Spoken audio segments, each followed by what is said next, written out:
first time I was ever in Portugal was like in September. Just like here, hanging out, really? and now I'm back again. But I've never played here now. So. In Lisbon or somewhere else? No, I was in the Algarve. Oh, really? South, yeah. Yes. I don't really know where. Correia? Is that? Correia. Yeah. Oh, there. okay. Yeah. Okay. Yeah, walking around. Okay. How was it for you, like in September? September is a pretty good time to hang out at the Algarve. Yeah, big time. I just kind of, like a really lazy, like lie around kind of thing. Mm-hmm. Like looked at some cool tiles, met a dog. Met a dog. Yeah, it wasn't my dog. It was just a dog. I'd called it Charles. It's a good dog. Yeah. It had no name before meeting you. Probably, but it's called Charles now. Oh, now it's called to me, it's two personalities. Maybe he had decided on his own name and he couldn't communicate it to anyone. So then you got him a comprehensible name for humans, I guess. Yeah. His options now, you can be Charles or like whatever he feels on the day. Whoever his alter ego is. Or Carlos not we translate names, but Carlos in Portugal. Yeah. We don't translate names actually. Some countries do. I think Italy does. So yeah. Carlo in Italy, in Italian. Carlo. There you go. Love it. Why is the dog Italian now? I don't know. I like Italian. Carlo. Yeah, exactly. Got it. Ciao, Carlo. You're watching this for sure on your dog app. It's the cutest thing in the world. This little dog, like. What breed was it? I don't know. I'm terrible at breeds. Breeds, yeah. Something. It's like a combo of. It was brown and a bit of white. Yeah, it's good.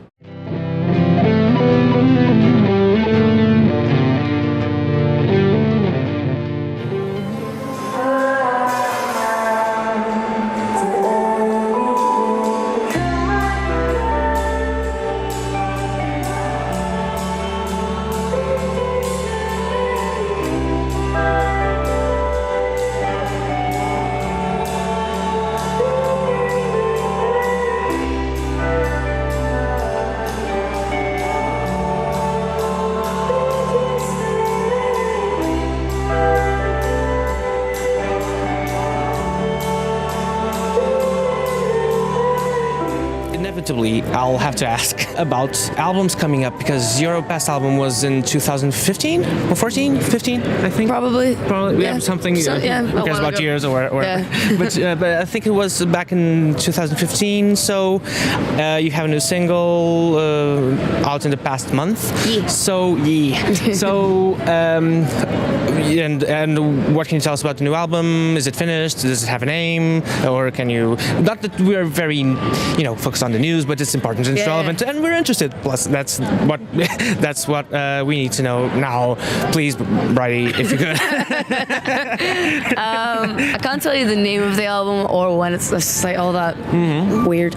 It's done though. It's been done for like quite a while.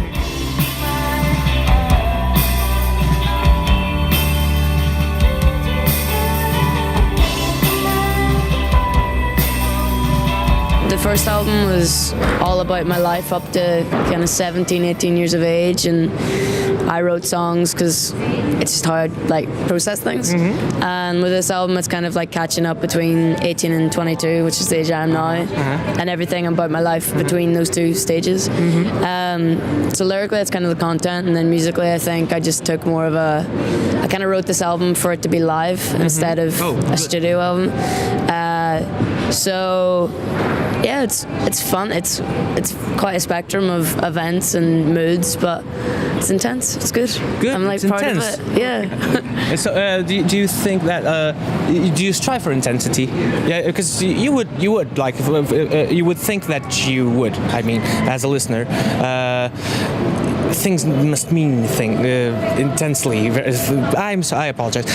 Things must mean other things that are very intense. That's what I guess I'm asking. Yeah. So you start for intensity. Yeah, I think the first album I never really. I was writing the songs because I was writing the songs, and there wasn't much thought put into it other than I have to say this. I'm going to say it however I can. And this time it was a lot more about how can I say this in the best way, and how can I really project how I feel to kind of as best as I can, I guess. And yeah, just about keeping it as real and honest as possible. On the first album, when I sang some of the words, I purposely mumbled them, so people couldn't tell what I was saying. And this time I'm like, I guess I didn't want people to know what I was saying then, and now I'm like, everything I'm saying really has importance, and I really want people to know what I'm here to say and do. So yeah, it's intense, but it's also quite lighthearted at parts, and we have like, there's a lot of like really fun like songs like this, and then there's like cry kind of songs. So as you should, like the whole spectrum. Yeah, exactly. Just trying to get all those emotions out there.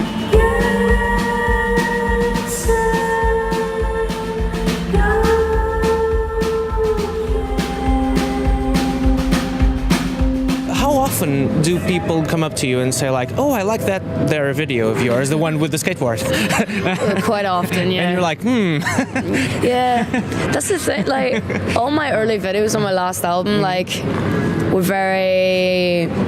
I'm 16. I'm like hanging out on a skateboard. Look at me, and they're just gonna have a laugh, and like they were fun to do and stuff. But I think with this album and having like grown up quite a lot over the past couple of years, the direction of like our visual art is like, I'm trying to like, before it was like, oh, we have to do a video, so we'll do a video. Now it's like, oh great, we get to make a video. Let's really try and bring a whole different side to the song and show that through visuals. So yeah, but the skateboard thing, I haven't skateboarded in quite a while too. So is that why the skateboard isn't featured in the new one? Well, I just kind of didn't want it being like my trademark thing, because people, I don't know, like, it's cool. It would be cool continuity though. It's like it would be forever. You know, like everything has a skateboard. Yeah, I think I'm like more cars now. Oh really? Yeah. Really? Yeah, I love it. But I mean, like, skateboard could come back. It's just, I have phases of I'm into it or I'm not. Where do you get your car info and car how do I say this? Your car fandom. Where do you your car knowledge? Where do you look for it really? Because for a long time I was into Top Gear, but then it kind of got wonky and weird. It went weird, yeah. I was into Top Gear with my best friend. We would watch that quite a lot too. Yeah. It used to be a fun show, but like time passes on, and then, time took its toll, and some things changed. Yeah. So it used to be Top Gear then. Top Gear, yeah, but I'm not like super knowledgeable about cars or anything. Like, I drive a Prius, so I know about that one car, and that's about it. I just enjoy like the like activity of driving. I like driving my friends. No, that's lovely. Yeah. And like listening to music. A lot of like, actually the album that I just made was like, every time I would go to a studio in London and record for like a whole week. Inside the car? You recorded? Not inside the car. I wish. That'd be a good time. But you need a big car. Yeah, a big car. Land Rover. You're gonna need a bigger car. Exactly. Well, I need a bigger car. Yeah. We would. No, it's a Jaws reference. I haven't seen. I need to get on that. Oh, it's on my list. It's I haven't seen the whole movie. But I know that. Yeah.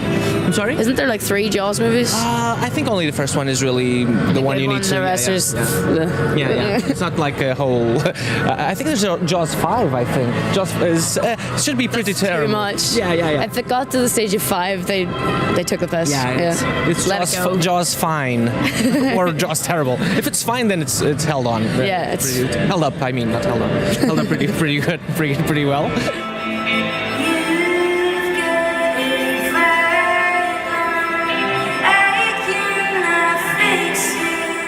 Something happened, so we're only doing this camera now, so viewers, please excuse that we are making stuff up on the spot, as you should. So and doing the best with what you have. So there you go. That's life, exactly.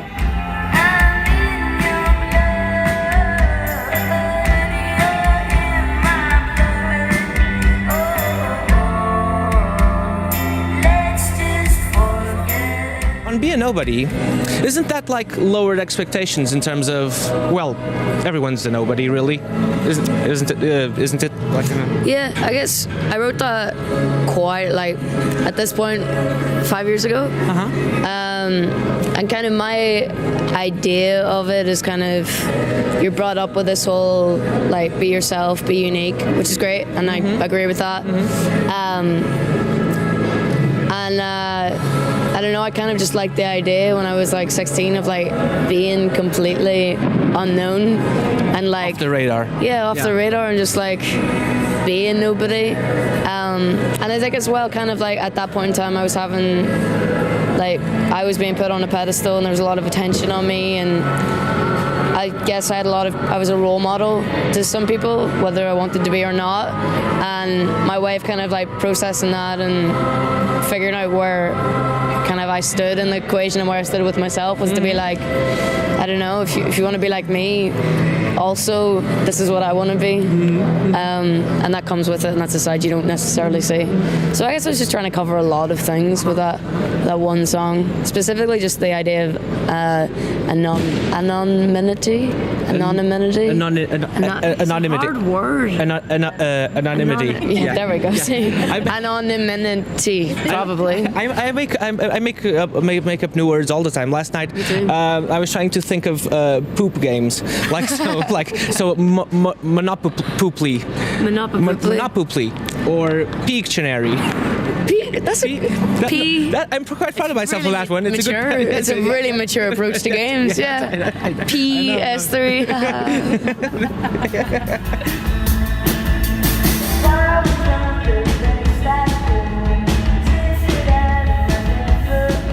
The warm tone you get on your guitar, is it like what, Fender amps and like humbuckers? Is that your approach?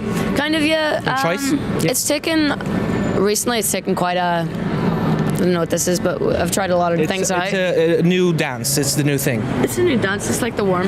I think so. Body thing. It's trying to pick up. Yeah, I used to use Gibson 335. Oh, lovely. Yeah. Beautiful for like that really warm kind of like touch of acoustic kind of taste in it.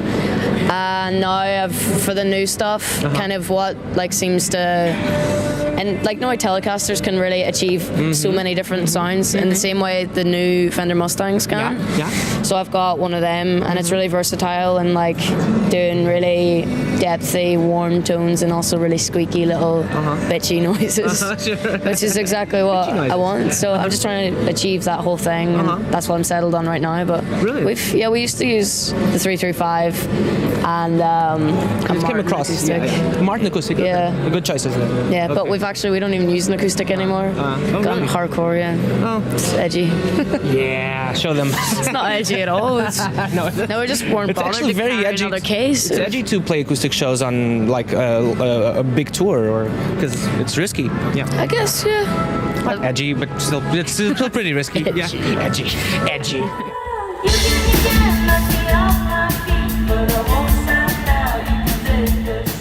The show is called Made of Things, so it's based on the idea that you've dedicated yourself to art and to what you're doing. Not to answer for you, but I know that it kind of happened for you. But was there something that you heard, or something happened to you, or heard or read or had any experience that made you go like, oh, I want to do that as long as possible? Did you have that? Yeah, I think my whole career kind of to this point has been completely unplanned and kind of just has happened.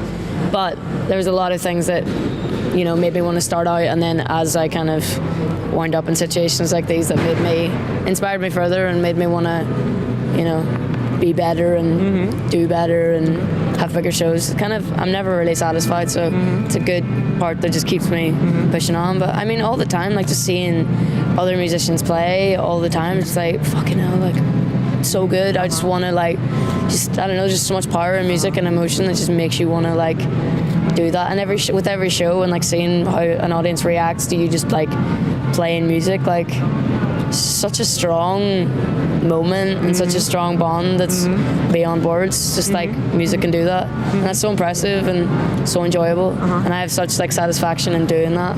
So that mainly, but I think probably Avril Lavigne when I was 7. Really? Yeah. I really liked Avril Lavigne. I was like a skater boy kind of thing. Yeah. She was a skater boy, and then Happy Ending. Full circle, yeah. Everything else. I dropped out on the Hey You, I don't want to be your girlfriend. Dropped out then, but I'm still I'm along. Part of her is me, It's not necessarily surprising. It's just at least I wasn't expecting you to say that first. First try. She was definitely first go. Yeah. She was, I think. Or the first thing you would say. I mean. When I was a kid, I think that was the first sort of reasonable representation of me I saw on media, and I was like, cool, if she's I'll just do it, just without the long hair and ties. For sure.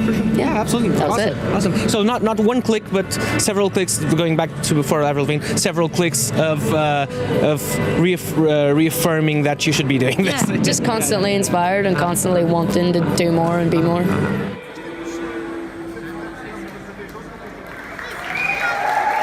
Thanks for talking to us and cheers. No problem. Thank you. Thanks so much. Yeah. Oh, yes. It's always a good sign. It's heartwarming. It's heartwarming. It is. And next time we'll have more time and we'll talk about more silly stuff. Yeah, cool.